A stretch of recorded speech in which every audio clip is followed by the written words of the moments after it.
ឆ្នាំអញ្ចឹងហើយការប្រជុំនេះអាច2ឆ្នាំហើយការ3ឆ្នាំអញ្ចឹងហើយការរយៈពេលវែងនេះវា10ឆ្នាំអញ្ចឹងផែនការវាមានផែនការរយៈពេលខ្លីផែនការរយៈពេលវែងផែនការប្រជុំនិងផែនការរយៈពេលវែងកន្លោះឥឡូវវាអត់សូវបានធ្វើកន្លែងនេះគឺជាច្រើនយើងអត់សូវបានធ្វើទេយើងគាត់អនុវត្តហើយចោលទៅពេលខ្លះគាត់វាមាននៅក្នុងវត្តគម្រោងនោះវាត្រូវមានចេញពីសកម្មភាពទៅលទ្ធផលភ្លាមលទ្ធផលរយៈពេលវែងអញ្ចឹងណាអញ្ចឹងពីច្រើនយើងបកកាយអានេះយើងធ្វើអានេះធ្វើឬក៏ធ្វើហើយបានតិចតួចអត់ទាន់បានអានេះក៏យើងអត់ទាន់បានសិក្សាបានធ្វើដែរអញ្ចឹងមកពេលដែលយើងទៅពេញអានេះទៀតមានថានៅក្នុងវត្តគ្រប់គ្រងគម្រោងយើងដឹងមានចេះអត់ដឹងតាមការខុសពីមើលគម្រោងហើយវាតម្លៃសុទ្ធតែខ្ញុំជាតាមបានមកដូចខាងអញ្ចឹងដូច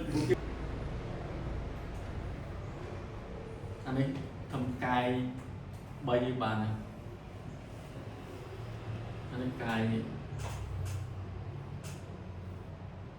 3ដែរចឹងប៉ុន្តែនេះបានតិចតួចបានកាយមួយបាទនេះសឹងអត់កាយហ្នឹងសាក់ប្រាក់បាទអញ្ចឹងចំណុចនេះគឺជាចំណុចហើយបើសិនជាបងប្អូនយើងចេះអានេះយើងអនុវត្តគម្រោងដោយរូបភាពធ្វើអីគុំមកធ្វើគឺទៅតាមរំអានហ្នឹង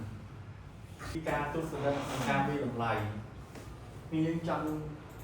យល់មិនដែរតាមការធ្វើទៅការវិតម្លៃ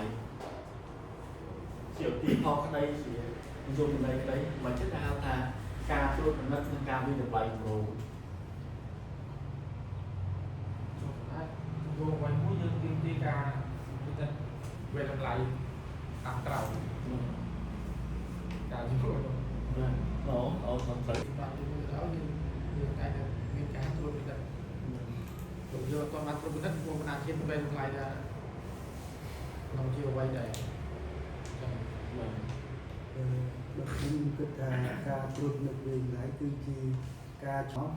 តើវាយើងដើរដល់កម្រិតណាហើយមានចំណុចណាដែលត្រូវខ្វះខាតដែលយើងកែប្រែគម្រោងយើងលើកទី2ឬក៏រៀបចំគម្រោងតែថ្មីឡើងវិញវាជាកញ្ចក់មួយដើម្បីឲ្យដំណើរការគម្រោងនេះបានជោគជ័យសម្រាប់ខ្ញុំពីដល់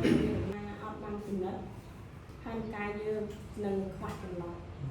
បើសិនជាយើងអាចពិនិត្យមើលទៅឲ្យយើងគម្រោងមានត្រូវការអនុវត្តអ្វីខ្លះ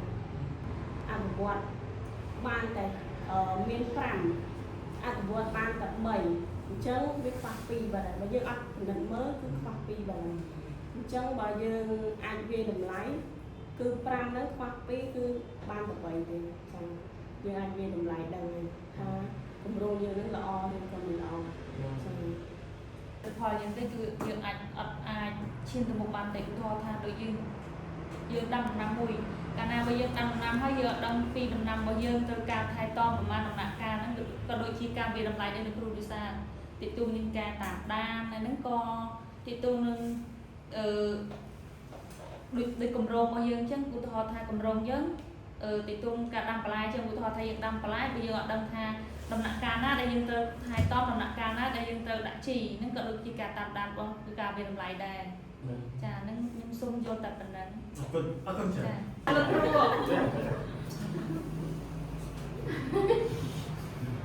គឺថាល្អអត់ចង់